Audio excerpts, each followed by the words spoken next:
dear friends and fans of fiction. Today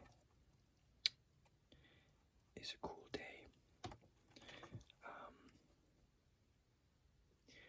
This is my first ever ASMR video, and today I'm going to sit down here quietly, and I'm going to read you all a bedtime story. This is a book of short stories by Ernest Hemingway. Short stories of Ernest Hemingway.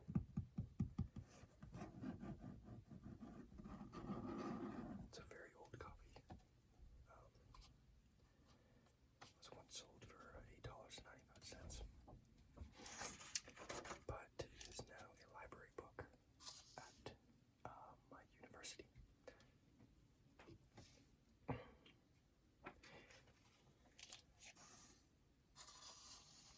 This is a nice preface.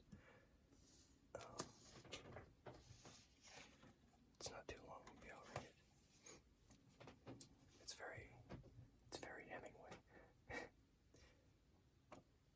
The first 4 stories are the last ones I've written. The others follow in the order in which they were originally published. The first one I wrote was Up in Michigan, written in Paris in 1921. The last was Old Man at the Bridge, cabled from Barcelona in April of 1938. Beside the 5th column, I wrote The Killers, Today is Friday, 10 Indians, Part of the Sun Also Rises, and the first third of To Have and Have Not. These 2 are novels, in Madrid. It was always a good place for working. So was Paris, and so were Key West, Florida in the cold months, the ranch near Cook City, Montana, Kansas City, Chicago, Toronto, and Havana, Cuba. Toronto, Canada. Some other places were not so good, but maybe we were not so good when we were in them. Very, very nice general Hemingway statement there. It was good. There are many kinds of stories in this book. I hope that you will find some that you like. Reading them over, the ones I like the best outside of those that have achieved some notoriety, so that school teachers include them in story collections, that their pupils have to buy in story courses, and you are always faintly embarrassed to read them and wonder whether you really wrote them, or did you maybe hear them somewhere. Or The Short Happy Life of Francis Macomber. Not too sure. In another country, hills like white elephants, a way you'll never be, the snows of Kilimanjaro, a clean, well-lighted place. That's my favorite. And a story called The Light of the World, which nobody else ever liked. There are some others too, because if you did not like them, you would not publish them. In going where you have to go, and doing what you have to do, and seeing what you have to see, you dull and blunt the instrument you write with. But I would rather have it bent and dull, and know I had to put it on the grindstone again, and hammer it into shape, and put a whetstone to it, and know that I had something to write about, than to have it bright and shining, and nothing to say, or smooth and well-oiled in the closet, but unused. Now it is necessary to get to the grindstone again. I would like to live long enough to write 3 more novels and 25 more stories. I know some pretty good ones. Ernest Hemingway, 1938.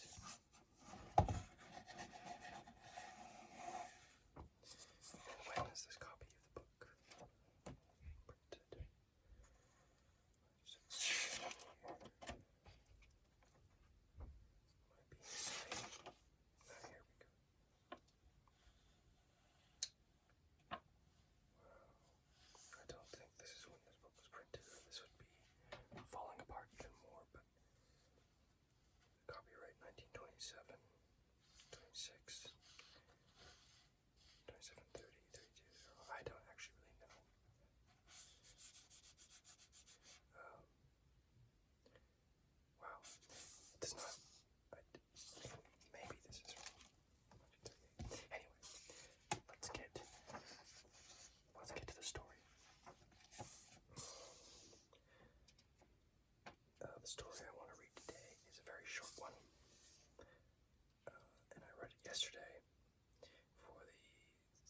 third time, and I like it. It's very simple, and I'm not really sure.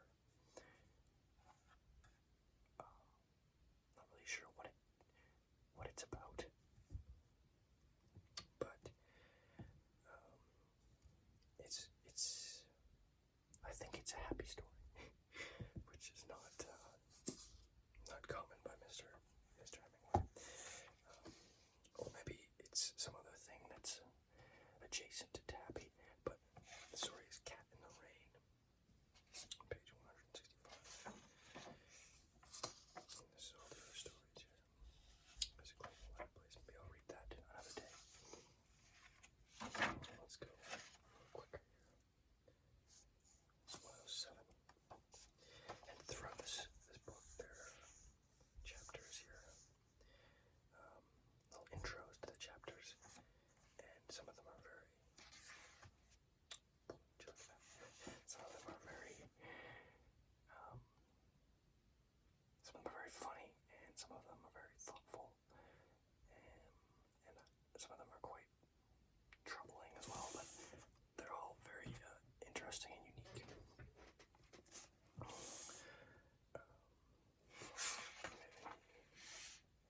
This one's a bit, I remember that one, we're not going to read that, it's not very, it's not nice for a bedtime story.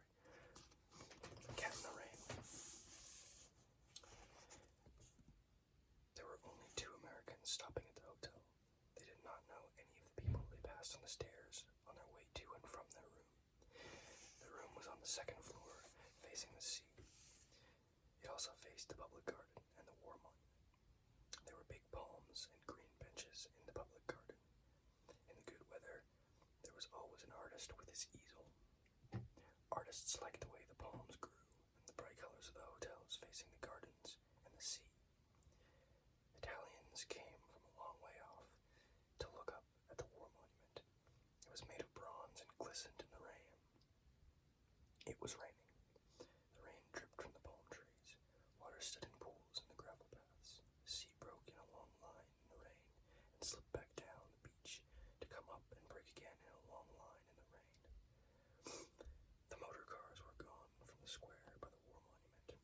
Across the square, in the doorway of the cafe, waiters stood looking out at the empty square. The American wife stood at the window looking out. Outside, right under their window, a cat was crouched under one of the dripping green tables. The cat was trying to make herself so compact that she would not be tripped on. "I'm going down and get that kitty," the American wife said. "I'll do it," her husband offered from the bed. "No, I'll get it. The poor kitty out trying to keep dry under her table." The husband went on reading, lying propped up with the 2 pillows at the foot of the bed. "Don't get wet," he said. The wife went downstairs, and the hotel owner stood up and bowed to her as she passed the office. His desk was at the far end of the office. He was an old man and very tall. "Il piove," the wife said. She liked the hotel keeper. Si, signora, brutto tempo. It's very bad weather." He stood behind his desk in the far end of the dim room. The wife liked him. She liked the deadly serious way he received any complaints. She liked his dignity. She liked the way he wanted to serve her. She liked the way he felt about being a hotel keeper. She liked his old, heavy face and big hands. Liking him, she opened the door and looked out. It was raining harder.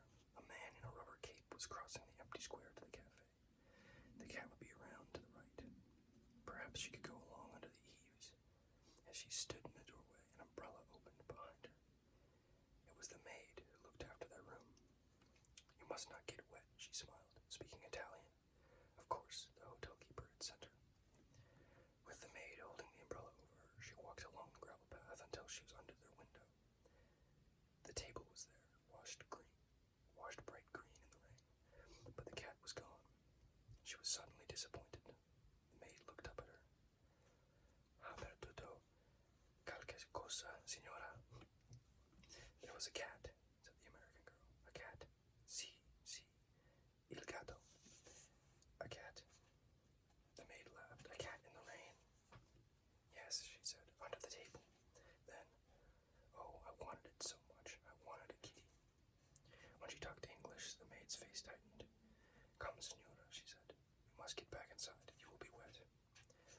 suppose so, said the American girl.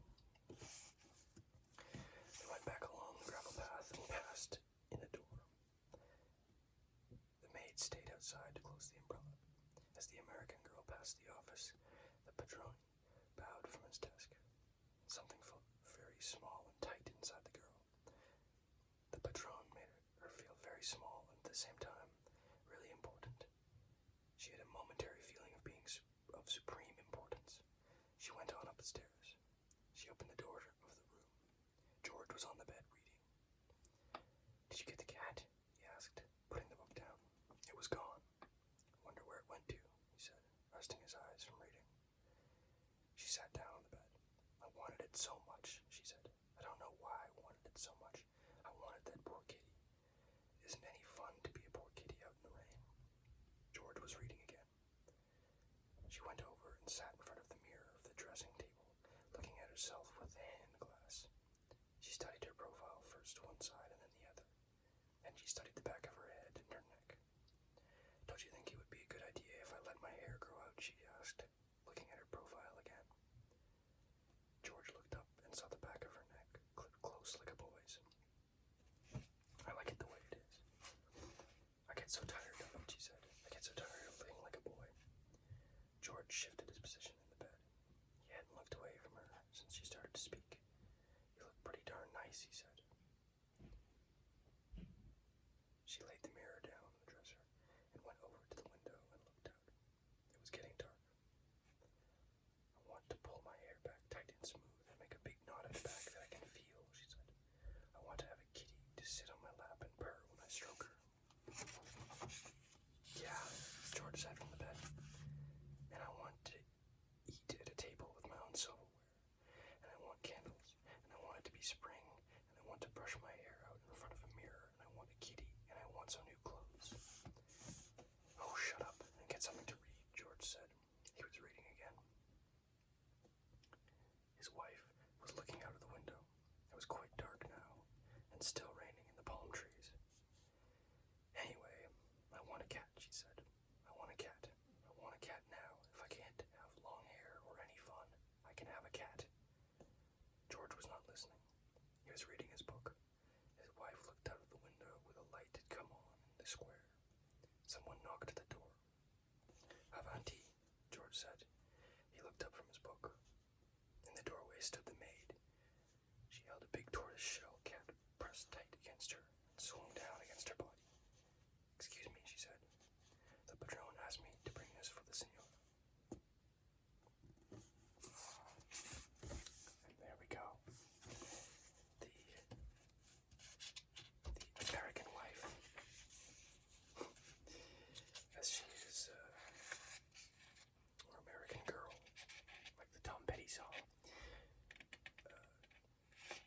got the kitty in the end. Now I'm not too sure what to make of this story. It's very,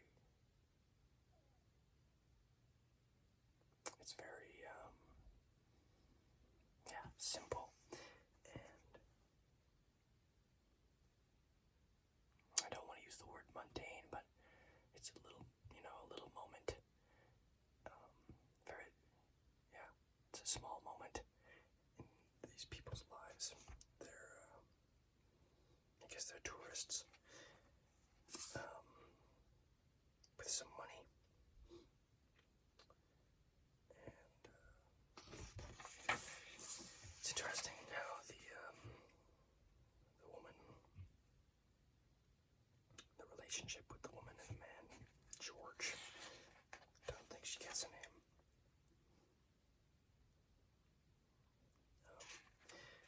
But it's interesting how the relationship is. They've been married for quite a while, and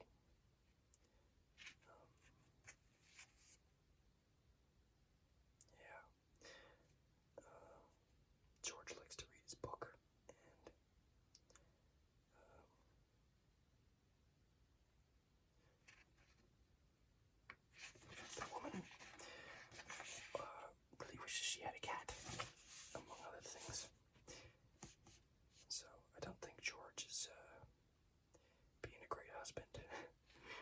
the sounds of it. Um, or maybe this is just a nice little happy ending story where she gets the cat at the end. But I'm not really sure how that's gonna work, if they're gonna be able to keep it, or yeah, I guess they. And then there's also the Padrone or the Padrone, the hotel manager, I guess, hotel owner, who she likes. She liked the way that he received any complaints. Made her feel very important. It seems like it seems as though George is a bit of a lame husband. So it seems as though maybe if the story were to go on, George would no longer have an American girl, unless he got up and stopped reading his dang book. Got his wife a cat.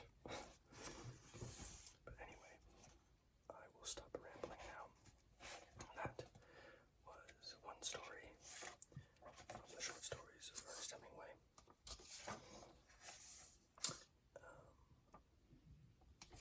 And I hope you enjoyed the story, and that maybe you have fallen asleep or got some kind of relaxation out of it. But anyways, I will probably read a few more stories from this book, and I have many other books. I think we'll probably keep it to short stories for now, but maybe in the future I will read a novel bit by bit. Anyway, let me know, I guess, if you've watched this video and you enjoyed it, and let me know if there's any stories that you